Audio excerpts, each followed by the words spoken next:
So I thought that before we actually continue, I should address briefly what Isser asked about yesterday. Isser, because we're learning about Mehusa Shel Teiras Chasidus, the essence of Chasidus. So this is an essay, a thesis about what the essence of a subject matter is, what the essence of a lifestyle is. So the question that he asked was, there is what's called today Neo-Chasidism. Neo-Chasidism is not the Neo-Chasidism of the 1960s and 70s. The Neo-Chasidism of those years was headed, directed by certain individuals, including Zalman Schachter. We're not talking about that. Today we're talking about from people, Orthodox people, Shemei Torah mitzvahs, who were raised Orthodox, from, without Chasidus, and they gravitate towards certain aspects of Chasidism, particularly the emotional part of Chasidism, and this gives them an interest in being comfortable in a Hasidic atmosphere, environment. So you'll find people who identify with this lifestyle and mindset. You'll find them in, let's say, the Stoliner Shul, Karlin Stolin. You know, I've noticed that whether it's in Yerushalayim or here in Borough Park, for their big chagigas, for their big celebrations, whether it be Lag BaOmer or Simchas Torah, they attract others, non-Karlin Hasidim. And some of them are from the group that you would call Neo-Chasidism. As I said yesterday, I don't know if he's the number one attraction, but it could be he is. Rabbi Moshe Weinberger, may he be well, who's a real special yid. He has done wonders for so many people. I can't tell you, you know. You guys live, you know, in your shul there, you have people who have been touched by him, and it's amazing. So he attracted a lot of those people too. So the question is if Chasidus, whatever Chasidus is, Breslov, Chabad, Boston, Satmar, Bells, whatever, has a certain mahus, has a certain essence, and the essence is not just dancing and singing, but it's learning the Chasidus of that Rebbe, of that Shita, etc. Of course, to learn other Chasidus too, but the point is to get into the mahus, the essence. Just dancing all night, it's very nice, but is that important and good? Did I Isser phrase your question correctly or not? And if I didn't, please do so.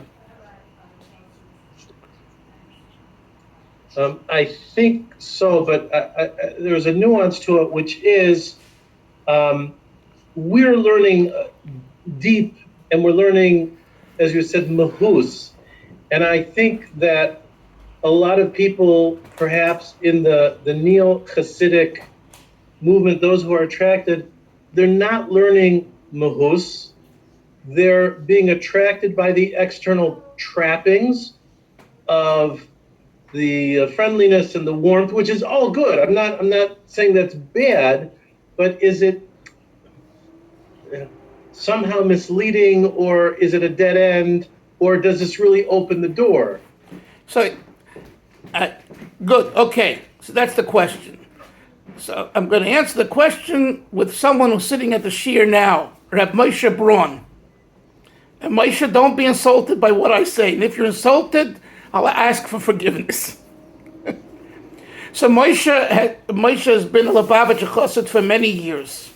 But ask him, when did he really start learning, delving into Chasidus deeply? I think he'll say, since we started the shiur, that's when his understanding of Chasidus is on a whole different level. Right? It's not just reading an English text. It's not just sitting in a shiur. It's really what we've been doing for 5 years and continue to do. This is real learning. This is yeshiva learning of Chasidus, and not yeshiva learning, about the yeshiva that they're beginners. This is like I learned in yeshiva. Instead of in Hebrew and Yiddish, it was in English. It's in English, right? So it takes time for a person to delve into things. There could be practical reasons. There are time, energy, money, family, anxieties. There's all kinds of reasons. So my conclusion, and very briefly, is that it's definitely a good thing to join a group, even if it's shelo lishma in the beginning, because mitoich shelo lishma bo lishma. And what's the taich that the Rebbe always quoted? Mitoich literally means that from shelo lishma you'll come to learn Torah lishma. A deeper meaning is that within the lo lishma, in that itself, there is lishma. Wait a minute, I'm learning, like Yissa said, I'm coming there because of the excitement, the dancing, the high, the feeling. That's right. But what you're getting is Torah Baal Shem Tov, if you're getting Torah Baal Shem Tov. And a person like Rabbi Weinberg or someone else who are themselves, look at their life, look at how they behave, look at what they teach, what they say. They're living the Baal Shem Tov to the best of their ability. So when someone comes there and dances and sings and cries and eats chont and all that, it's fine. It's fine as long as they're made aware there's much more. And it's the same thing, I would say, like with a convert. And the Rebbe said this over and over, and it's a halacha. When a convert says, I would like to convert to Judaism, the first thing we do is say, why would you want to do such a crazy thing? 630 mitzvahs, thousands and thousands of details. This is really not why do you need this? And the convert shows you that he feels or she feels something inside that really talks to them, and this is what they want.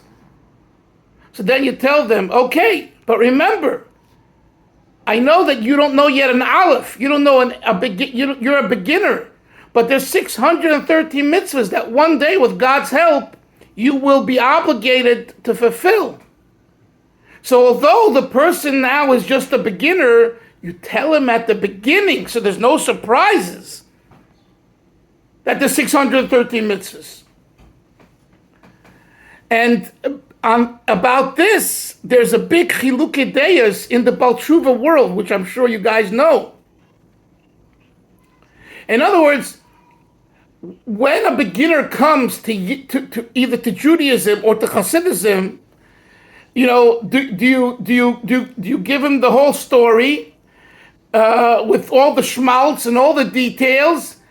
Some argue, no, you don't do that because it's too heavy for them. And I think if each and every one of us in our lives will be serious and think to ourselves, I think we'll understand both sides. We'll understand both sides. And it's easy to criticize which I've heard in the Chabad world. Oh, they are Bali Tshuva from Esha Torah that they were never asked to put on tefillin for 10 years, 5 years, 10 years. That argument. I'm sure you've heard this. I've heard it, okay? And no, on one hand, that's a strong argument. I mean, and just recently, someone said there were chevra in the yeshiva in Esha Torah, and they were there for months, and no one asked them to put on tefillin. Now, is that right? Is that wrong? That depends on your philosophy. From a Chabad Hasidic perspective, I would say that's not the philosophy. Chabad for sure. Because each mitzvah individually connects you. So even if you don't understand yet, you don't have belief in God and other mitzvahs and other things, nevertheless, by putting on the tefillin itself, it binds you. No? Are you going to say that Rabbi Noach Weinberg, Oliver Sholem, and Esha Torah doesn't believe that? Of course they believe it. But the question is the emphasis. You understand? And the question is whether pushing the button is going to alienate them, and they'll walk out of the yeshiva and you lost them. And these are the differences between the Baal Teshuva yeshivas. And the same is true with the Neo-Chasidic movement. And that was the argument then between the Litvischer rabbi and Rabbi Weinberger. And that was the argument, whether is it better? I believe it's like what you're asking. Is it better to do this or that? And I would side with Rabbi Weinberger, that it's better to get involved with Neo-Chasidism, and hopefully with the right mashpia, rav, friend, hadracha, direction, that you end up in a better place. That's my answer. Yes, Yonason. Yeah, Rabbi Kof, one of the Shalom, used to go to Williamsburg many times and teach the Satmar Chassidim, Father Chassidim. Yes. And he went there, Mr. Nefesh. He got beaten up one time. Yes. And the Rebbe asked him to come sit next to him. He was sitting there without a beard. Yes. It was really unbelievable. But the point I'm trying to make is that even if these people, they don't learn Hasidus, eventually Hasidus will come to them like with Tikvat. Okay. So you feel you're siding with answering the question. You're saying that it's better to do the Neo-Chasidism, and I one more point, and I want to go back to the mimer, to the Kuntris, that especially in today's world, I don't think it's even a question. It really is not a question. And the proof is that in the Litvischer world, there's so many people, in one way or the other, are learning Chasidus. They're maybe not calling it Chasidus, but they're learning Chasidus. They're teaching Chasidus. I remember years ago in the 90s, when I lived in Los Angeles, there was a young Israel in Pico Robertson, it's a section of Los Angeles. And I remember a rabbi, a Litvischer rabbi, young Israel rabbi, was teaching Shavuos night, and he was teaching about Matan Torah, and it was based on Chassidus. It's no longer, a teaching that's relegated just to Chassidim, which is exactly what the Baal Shem Tov said and wanted so many years ago. So I can understand the fear. It's the same fear people had with Art Scroll, the same fear they had with Rabbi Steinsaltz's Gemaras, and the whole idea. How can you water down Gemara to an Art Scroll and a Steinsaltz? Come on, it takes away the entire essence of diligence and working out a piece of Gemara. How we spent hours with Rebbes and Melamdim doing that, and it created the Bacher who knew how to learn a text, and just reading the art scroll in Hebrew or English takes that away. And there's something to it. Trust me, there is. Because I know the way I learned when I was a Bacher, and it was a lot of hard work, and it took a while to master it and to understand it. And then there is, take out any art scroll Gemara or Steinsaltz Gemara, and it's so clear and it's so in front of you. No effort, very little effort. But the flip side is, look how many thousands and thousands, maybe millions of more people are learning Gemara. So if you want to keep to the hardcore tradition of learning a piece of Gemara the way they learned it in Slobodka in Europe, or in Vlozhin, or in Lubavitch, do it. Do it. But that's not the world we're today. It's just not. The facts are, people need quick answers, easy answers, and that's the way it is. So there are times, like in our shir, we spend a half an hour in diagnosing and going slow, okay? But if you want an inspirational shir to get some inspiration, and you don't want to be medayik in the words, you don't want to spend time on this word and that word, and radlo, reishad lo yisyada, and a'ak, and koydem atzimtzum, and memale, and soivev, and atzmus, and spheres, and chesed, and gevura. This is not a shir for you. Go to a drasha. No problem. The trick is, Chevra, to be able to bring Chasidus into all environments in a way that people want to learn more. I remember when I was by you guys in Bet Shemesh, and Rabbi Melinowitz Olav Sholem invited me to teach Tanya in his shul, which I did once a week. And I had between 5 to 10 people coming. And they're friends of yours, because I think many of them were from Eish Kodesh, from his shul in Eish Kodesh, and they were eager to come. I saw with my own eyes, and these weren't hardcore Litvaks, but I'm just saying, they were eager to learn Chassidus, and we went slow, and some of them were yeshiva bacharim. Before they became, they were from birth, and they went to Chaim Berlin or Torah V'das, and now they're in Eretz Yisrael. They want to learn Chassidus. They want to understand what Chassidus is. So this is our job. It's and there's not enough of this. In Chabad, there's not enough of this. There are more Chabadniks putting up buildings and putting on film with people and having social, friendship circles, which is all necessary and very good. But I would like to see many more shiurim and chassidus in other shuls and yeshivas, and there's not enough of that. So the French rabbi of the Chabad shul in Ramat Bet Shemesh, I forget, Rabbi Avishad, right? Rabbi Avishad.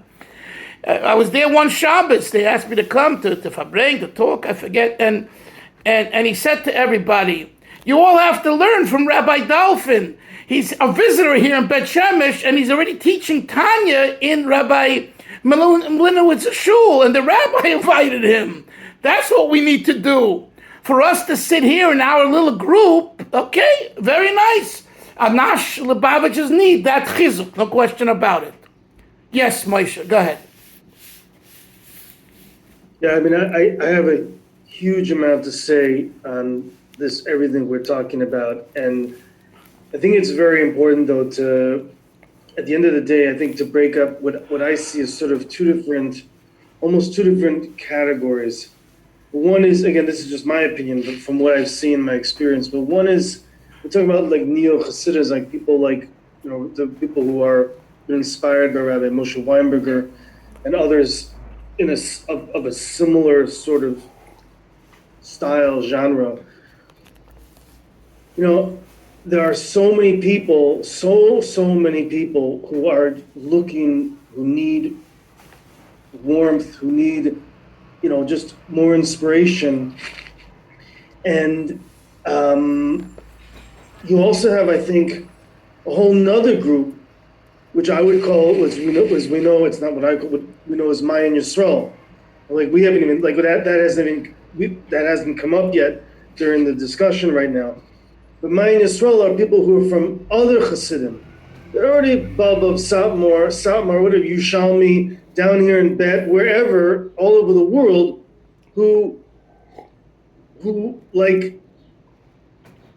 on the outside look like the Chassidim, the external, the Chitzonis, the external clothing and so forth, and maybe certain minhagim of their particular group, but inside they have been learning Chabad Chasidus, and many of them consider themselves to be like Lubavitchers.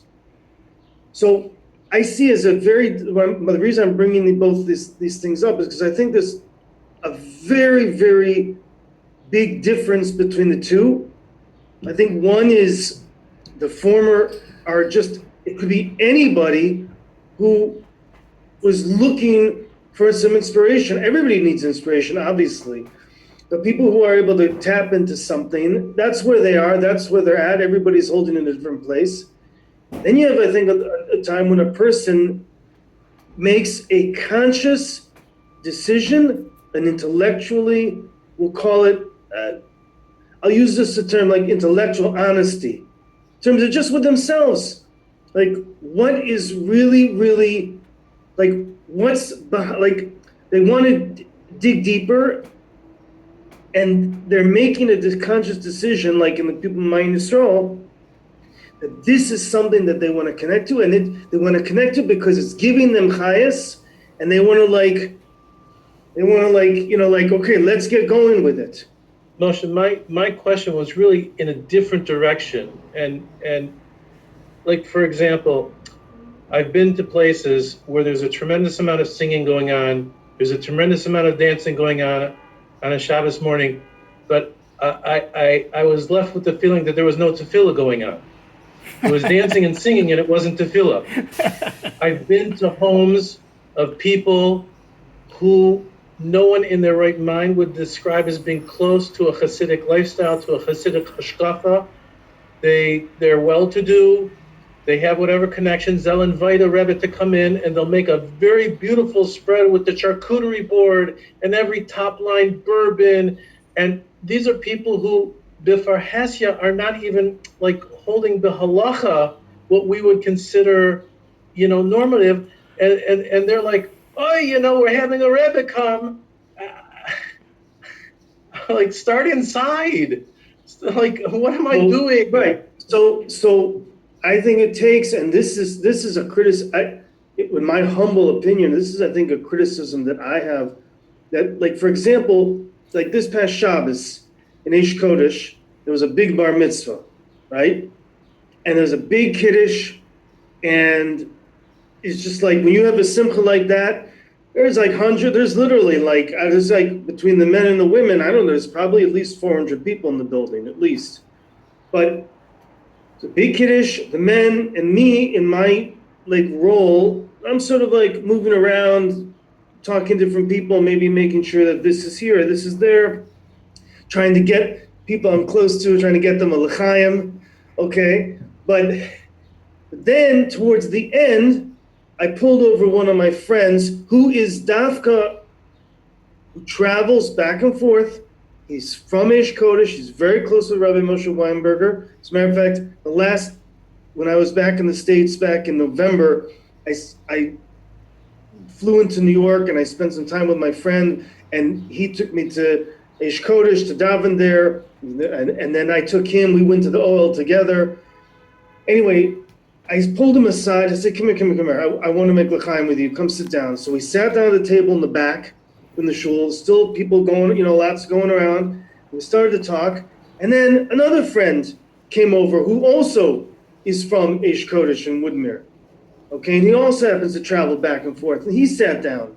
And then another 3 or 4 guys of Chevra came and sat down one at a time. And then before you knew it, we had a Farbrengen going on in the middle of this big Kiddush. And I tried to share something with them, just my own thought on the parsha, etc. But with something that's based in Chabad Chasidus, and not because I'm trying to preach, God forbid, but just trying to share because I know people are going to connect with it and everything that everybody's going through in their stage of life. Anyway, the point I'm getting at is that it was this impromptu Farbrengen, and it was fantastic. It was fantastic. Right, okay. Okay, but what does it have to do with what he said? What it has to do is I think that it's important that people, if you know Aleph, like the Rebbe said, if you know Aleph, you teach Aleph. If you know Beis, you teach Beis. Right. And you have to look at where people are holding, and I think that if things are communicated, if Torah, if the Chasidus is communicated to people in hopefully an intelligent, thoughtful, considerate way, and the person who's speaking is hopefully setting an example. I think that's I guess what I'm trying to say is I think that that's a way. In other words, because what Yisser is saying is like what's going on with all like the chitzonius, but inside, like, are they connecting to something? So I'm saying, okay, so then look at where a person is, look at who the person is you're talking to, and find a way to connect with them, find something to share. And so Issa, when you go to these events and you feel and you see that, you could go to the host if you know the host. If not, I'm not holding by that level. Usually, what happens is I feel more of a revulsion, and I leave. That's the point. I'm saying I'm not holding by a high level. You don't have to be at a high level.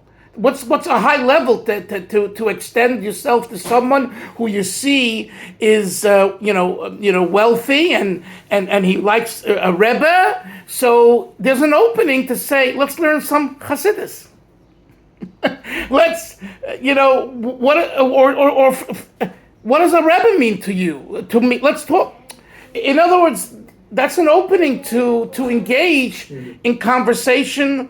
I mean, obviously a conversation that you're comfortable with, but to feel, and I understand, I really understand, to feel angry, circles, to feel, no, right? You feel angry. Circles. Let's say these are not the people in my social circle that I'm going to go up and start a conversation. I mean, again, this is my own concern, but to go to, they have, I'm sure in your past in life you have met such demographics. Yes. And I know the feeling. I used to go in Los Angeles when I was a bacher in yeshiva in the early '80s to speak in a shul. I think I told you this. It was one of Hungarians. This was like, I mean, I couldn't get a word in, and they were talking throughout davening. I mean, it was so disgusting. It was crazy, and yet they threw such a kiddush, and it's like, what'd you come here for?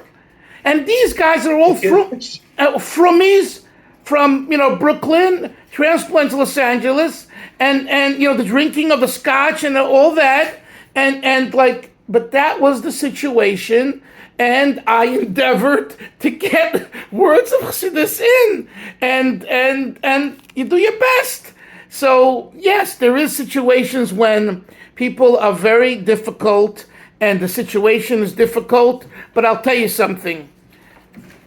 I just see it. There was a rabbi who came into Borough Park, a Lubavitcher, and it was a Farbrengen, and all of a sudden a group of non-Lubavitcher young married business guys come, 4 of them. Why? Because they hang out with him, they Farbrengen with him.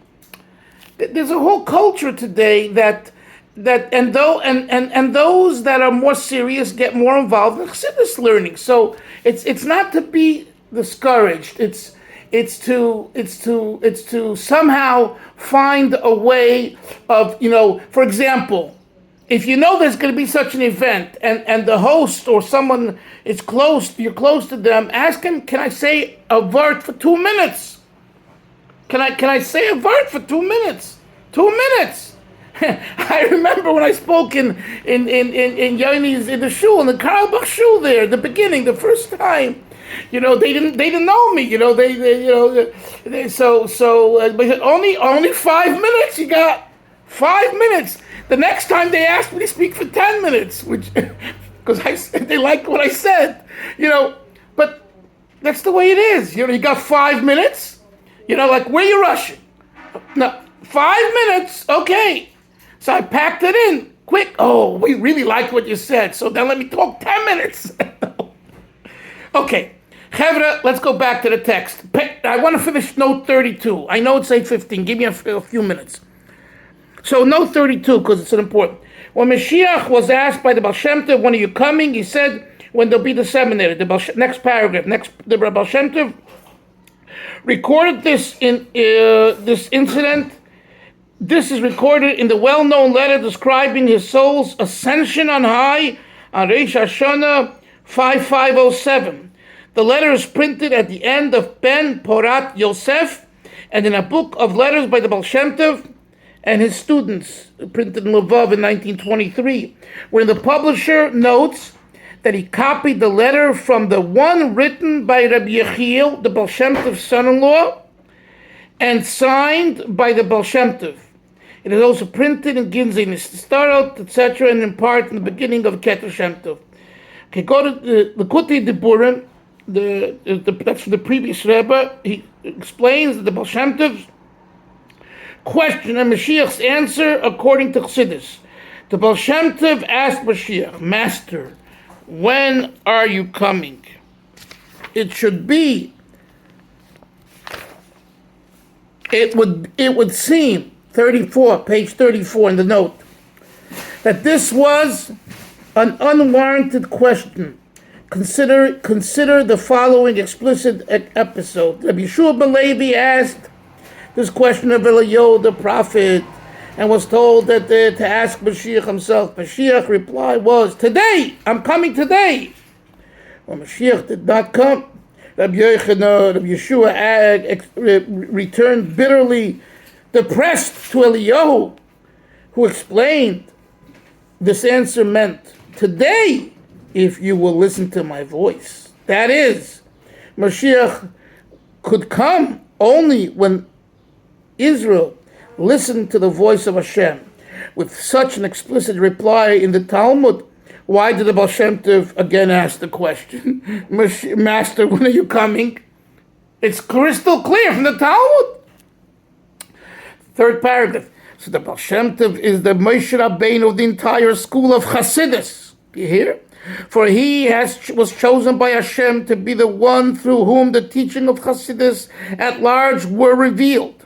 Similar to Moshe, the Baal Shem Tov was a shepherd of Yisrael who was concerned for even for the least of his flock, known for his great love for all of Yisrael.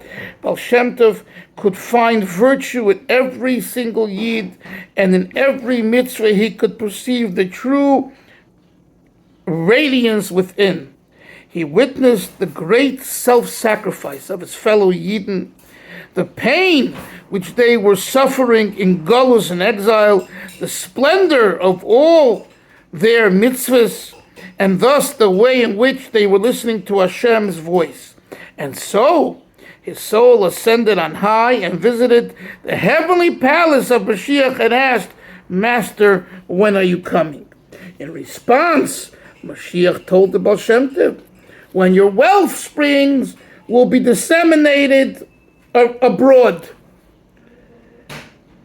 Quoting the Mishlei, Rashi comments, you will ultimately acquire disciples and give forth instruction publicly, and your name will be renowned. Chasidus explains the term wellsprings. The space required by a wellspring is but sinew and restricted, and its waters trickle forth by drops. A river, in contrast, covers considerable length and breadth, and its abundant waters flow turbulently from its place of origin to the outside. chutza, you asked that word yesterday, iser chutza, to places which are not even fit for it. Likewise, Chasidus has to spread abroad and become so popular and widespread that everyone should be able to know the Baal Shem Tov's teaching and be familiar with godly understanding, including parties where it's all about the booze and the camaraderie. Touche. Have a great day, everyone. See everyone tomorrow. Sei gesund. Shalom. Go ahead. Take care.